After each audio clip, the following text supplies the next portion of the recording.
Hi, జై గురుదేవా. ఈరోజు మనకు మన ఛానల్ లోపల ఒక మహానుభావుడైన నీమ్ కరోలి బాబా గురించి సత్సంగం మనం చెప్పుకుందాము. ప్రియ ఆత్మీయ గురు బంధువులారా, ఇది బిఎస్ పటేల్, ఆధ్యాత్మికవేత్త, న్యాయవాది. మన సత్సంగం లోపల మన గురువుల గురించి, ఈ ఛానల్ లోపల గురువుల గురించి, ఆధ్యాత్మిక సంబంధించిన విషయాలు, టెంపుల్స్, ఇవన్నీ కూడా మేము ప్రజెంట్ చేస్తున్నాము. హిందీ, ఇంగ్లీష్, తెలుగులో. మీరు దీన్ని వీడియో మొత్తం చూడండి, ఎందుకంటే గురువుల గురించి చర్చించుకోవడం చాలా ఇంపార్టెంట్ కాబట్టి, మనకు వారి కృప ఉంటుంది కాబట్టి. దానిలో భాగంగా ఈరోజు నీమ్ కరోలి బాబా గురించి మనం చర్చించుకుందాము. ఇది భారతదేశం లోపల ఎందరో మహానుభావులు ఉన్నారు, అందరికీ వందనాలు. అందులోపట మనకు ప్రఖ్యాతిగాంచిన మన నీమ్ కరోలి బాబా, ఇతను ఏంది, ఇతని యొక్క మహిమలేంది, ఈయన గురువు ఏంది అనేది మనం ఈ వీడియోలో క్లియర్గా చర్చించుకుందాం. అయితే నీమ్ కరోలి బాబా 1900 సంవత్సరం లోపట 1900 నుంచి 1973 దాకా ఉన్న అవతార పురుషుడు నీమ్ కరోలి బాబా. ఈయనే ఒక ఆధ్యాత్మిక గురువు. అయితే ఈయనకు భక్తులు ఎవరు ఉన్నారు అంటే, ప్రఖ్యాతిగాంచిన యాపిల్ సంస్థ స్టీవ్ జాబ్స్, తర్వాత ఫేస్బుక్ జూకర్స్బర్గ్, అదే రకంగా మనకు రాబర్ట్ అనే ఒక డైరెక్టర్, ఏది హాలీవుడ్ డైరెక్టర్, తర్వాత మసూచి వ్యాధి నిర్మూలనలో ముఖ్య పాత్ర పోషించిన బ్రిలియంట్. వీళ్ళందరూ కూడా హేమాహేమీలు, ప్రపంచంలో గుర్తింపు పొందిన ఈ వ్యక్తులందరూ కూడా నీమ్ కరోలి బాబా శిష్యులే. నిజం. ఇది ఎట్లా జరిగిందనే విషయం మనం చర్చించుకుందాం. నీమ్ కరోలి బాబా, అతని చరిత్ర తెలుసుకుంటే, ఆయన 1900 సంవత్సరంలో ఉత్తరప్రదేశ్ బ్రిటిష్ ప్రావిన్స్ లోపల ఒక గ్రామం లోపల ఆయన జన్మించడం జరిగింది. ఆ జన్మించిన తర్వాత ఆయన పేరు లక్ష్మీనారాయణ శర్మగా నామకరణం చేయడం జరిగింది. అతను 13వ సంవత్సరంలోనే ఇల్లు వదిలి మనకు మిగతా గుజరాత్, రాజస్థాన్ ఈ ప్రాంతాలన్నీ తిరుగుకుంటూ, కాశీ ఇవన్నీ కూడా తిరుగుకుంటూ సంచారం చేయడం, సాధు లక్షణాలు అలవర్చుకోవడం జరిగింది. ఈ రకంగా ఆధ్యాత్మిక పైన అతను సత్యాన్వేషణ కోసం బయలుదేరాడు. ఆ సత్యాన్వేషణ లోపల ఎందరో మహానుభావులను కలుసుకోవడం జరిగింది. అతను కూడా మనకు వేరే వేరే మహానుభావులు కూడా, గొప్ప గొప్ప అవతార బాబా, వీళ్ళందరినీ కూడా మనం కలుసుకోవడం. ఈయన సాక్షాత్ హనుమాన్ స్వరూపమే అని అనడం జరిగింది. ఈయన ఎక్కువ రామ్ రామ్ రామ్ అనే జపం కూడా చేస్తుంటారు. అయితే ఇక్కడ ఈయన మనకు మార్గంలో చేసుకుంటూ మనకు కాంచీధామ్, నైనిటాల్లో ఉన్న, మనకు భారతదేశంలో నైనిటాల్లో ఉన్న కాంచీధామ్ అనే అక్కడ ఆశ్రమం నెలకొల్పి ఇప్పటికీ అనేక అద్భుతమైన మహిమలు, లీలలు చూపుతున్నాడు. ఆ ఆశ్రమాన్ని ఒక్కసారి దర్శిస్తే చాలు, జన్మధన్యం. అదేదో మీకు సాక్ష్యం కూడా ఇక్కడ చెప్పవచ్చు. ఎందుకంటే యాపిల్ సంస్థ స్టీవ్ జాబ్స్, మీకు తెలుసు, ఇది number 1 Apple mobile phone. Apple అంటే మీకు తెలిసింది, చాలా ఖరీదైంది, నెంబర్ 1 అయింది ఇండియా మొత్తం వరల్డ్లో. అటువంటి సంస్థ అధినేత స్టీవ్ జాబ్స్ సంస్థ యాపిల్ మొదట్లో నష్టాలు ఉన్నప్పుడు ఏమి చేయాలని దిక్కుతోచిన పరిస్థితి లోపల మిత్రుల సలహా మేరకు ఈయన కాంచీధామ్ అంటే నీమ్ కరోలి బాబా ఆశ్రయంను అతను సందర్శించడం జరిగింది. అప్పటికే బాబా వారు లేరు కాబట్టి ఆయనే అక్కడ ఒక పండు, యాపిల్ అనేది సగం కోసిన పండు అనేది అతనికి ఫలంగా లభించింది అక్కడ. దాంతోనే అతని ఆలోచనలో మార్పు వచ్చింది. అదే సింబల్గా చూడండి, యాపిల్ మొబైల్ సింబల్ చూడండి, సగం కొరికిన యాపిల్ లాగా ఉంటుంది.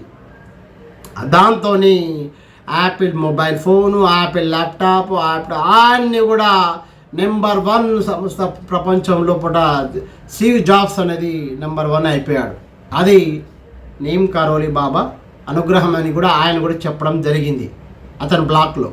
అదే రకంగా అతను ఫేస్బుక్ వాళ్ళకు కూడా చెప్పడం జరిగింది. నేను ఇట్లా వెళ్ళి దర్శనం చేసుకొచ్చుకున్నాను అన్నాకనే మనకు మళ్ళా ఫేస్బుక్ ఫౌండర్ మార్క్ జూబర్గ్ ఈయన ఏం చేస్తారంటే అతను కూడా మనకు నీమ్ కరోలి బాబా నైనిటాల్ కాంచీధామ్ ఆశ్రమాన్ని సందర్శించిన తర్వాత ఫేస్బుక్ను ఒక నెక్స్ట్ లెవెల్కి తీసుకోవడం జరిగింది. ఈ రకంగా ఇతనికి ఈ మన డైరెక్టర్ లేడీ డైరెక్టర్ కూడా ఆమె కూడా రాబర్ట్ అనేది ఆమె కూడా చాలా ఇతర భక్తురాలని చెప్పి బ్రిలియంట్ అనే మసూచి ఆయన కూడా మన ఇతర భక్తుడని ఎందరో భక్తులు ఇప్పుడు అమెరికాలో కొన్ని రాష్ట్రాల లోపల ఈయనను మనకు వాళ్ళ పేరు కూడా స్వామి అని ఉండడం జరుగుతుంది, రామస్వామి అని చెప్పి. ఎందుకంటే స్వామి దాస్ నారాయణ దాస్ అని ఈ రకంగా, ఎందుకంటే ఈయనకు బాబాకు సాయిబాబా ఎట్లను ఈయన ప్రపంచంలో పట అమెరికా మిగతా రాష్ట్రాలన్నింటిలోపల కూడా అన్ని దేశాల్లోపట ఆయన భక్తులు ఉండడం జరిగింది. నీమ్ కరోలి బాబా ఆశ్రమం ఆయన అనుగ్రహం రాలేదు, వస్తే నేను కూడా దర్శనం చేసుకోవాలనుకుంటున్నాను. నైనిటాల్ ఉంటుంది. మీరు వీడియోలో ఇంకా దాని యొక్క జూన్ లోపల అతని యొక్క ఆరాధన ఉత్సవం జరుగుతుంది. ఎంత రష్ ఉంటే కిలోమీటర్ల జనాలు ఉంటారు, మీరు చూడొచ్చు. కాబట్టి ఈ రకంగా అతను కూడా సద్గురువు హనుమాన్ భక్తుడు. రామ్ రామ్ రామ్ రామ్ రామ్ అని జపం చేస్తుంటాడు. సద్గురువులే దర్శనం. మీరు అనొచ్చు ప్రతి వీడియోలో అక్కడికి వెళ్ళండి ఇక్కడికి వెళ్ళండి మా కోరికలు తీరుతాయని అంటున్నారు కదా అని మీరు అనొచ్చు. అవి ఎందుకంటే మనం చేసిన సంచిత కర్మాలన్నీ కూడా పోగొట్టేది ఒక మన దైవ దర్శనాలే, అందులో గురు దర్శనాలే. అది పోయినంత మాత్రం ఇప్పుడే కోరిక నెరవేరుతుంది అంటే అందరు పోయి లైన్లో కొడతారు. మనం పోయిన తర్వాత ఆ స్వామి అనుగ్రహం ఉంటే ఖచ్చితంగా ఎక్కడ ఏ పుట్టలో ఏ పాము ఉందన్నట్టు ఎక్కడ పోతే మనకు అనుగ్రహం చెప్పలేం కాదు. కాబట్టి కాంచీధామ్ అనేది చాలా విశిష్టమైనది. లక్షల మంది భక్తులు దర్శిస్తున్న స్థలం అది. మనకు ఇక్కడ మీకు గూగుల్లో సెర్చ్ చేస్తే కాంచీధామ్ నైనిటాల్ అనగానే మీకు అది వస్తుంది. ఈ రకంగా మనకు భారతదేశంలో ఈ ప్రాంతాన్ని మీరు సందర్శించవచ్చు. అయితే ఈయన నీమ్ కరోలి నారాయణ శాస్త్రి కదా, లక్ష్మీనారాయణ శాస్త్రి పేరు ఎట్లా వచ్చిందంటే నీమ్ కరోలి బాబా ఒకానొక సందర్భంలో రైల్లో ప్రయాణిస్తున్నప్పుడు ఆ టికెట్ లేదన్న కారణంతో అతను దించేయడం జరుగుతుంది ట్రైన్లో ఒక ప్రాంతంలో. ఆ ప్రాంతం నుంచి అతను ఆ ట్రైను ఇక దించేసిన తర్వాత ట్రైన్ కదులుతలేదు. ఎన్ని చేసినా ఎన్ని ప్రయత్నాలు చేసినా కలవకుంటే కొందరు సాధువులో విలువ తెలిసిన వాళ్ళు కొందరు రైల్వే శాఖకు చెప్పి ఇతను సాధువును దించేసినావు అతని వల్లనే అయిందని చెప్పంగానే అతని దగ్గరికి పోయి బదిలాడంగానే ఆటోమేటిక్గా అతను ఒక వాగ్దానం మీద దాన్ని నడిపించడం జరిగింది. ఇక్కడ రైల్వే స్టేషన్ కట్టిస్తానంటేనే రైలు కదులుతుంది అనగానే ఓకే అని వాళ్ళ పై అధికారులతో ఒప్పందం తీసుకుని సరే అనడం జరిగింది. దాని ఫలితంగా రైలు వెంటనే కదలడం జరిగింది. కాబట్టి అతను ఉన్న ప్రాంతం అది నీమ్ కరోలి, కాబట్టి నేను నీమ్ కరోలి బాబా అనడం జరిగిందని మనకు తెలియవస్తుంది. ఈ రకంగా ఇతను చాలా అద్భుత మహిమలు చూపిస్తాడు. ఈయన హనుమానుడు, స్వయంగా హనుమానుడు స్వరూపం అంటారు. ఇతని బృందావన్ అనే దాంట్లో సమాధి ఉండడం జరిగింది. ఈ బాబా అనుగ్రహం కోసం చాలామంది దేశ విదేశాల నుంచి వస్తుంటారు. వీలైతే మీరు కూడా దర్శించండి. నాకు ఇంకా అనుమతి వస్తే నేను కూడా దర్శిస్తాను. ఈ రకంగా ఇతను కూడా సద్గురువు, చాలా ప్రఖ్యాతి చెందిన సద్గురువు. కాబట్టి ఈయన గురించి మనం ఈ సత్సంగంలో చర్చించుకుందాం. మహిమలు లీలలు చూపిస్తున్న బాబాలు కాదు, వారి దగ్గరికి పోయి వాళ్ళ సాన్నిధ్యాన్ని జ్ఞానాన్ని, ఆయన ఉన్నప్పుడు కూడా అందరికీ సాయం చేసేవాడు, అందరికి కూడా మేలు చేసేవాడు, అందరి హితం కోరేవాడు, అదే రకంగా అందరి మంచి కోరేవాడు. కాబట్టి బాబా మనకు ఆదర్శవంతం. ఇది ఈరోజు మనకు నీమ్ కరోలి బాబా గురించి చర్చించుకున్నాం. మీకు నచ్చితే లైక్ చేయండి, షేర్ చేయండి, సబ్స్క్రైబ్ చేయండి. ఈ వీడియో వీక్షించినందుకు ధన్యవాదాలు. VS Patel, advocate, spiritualist.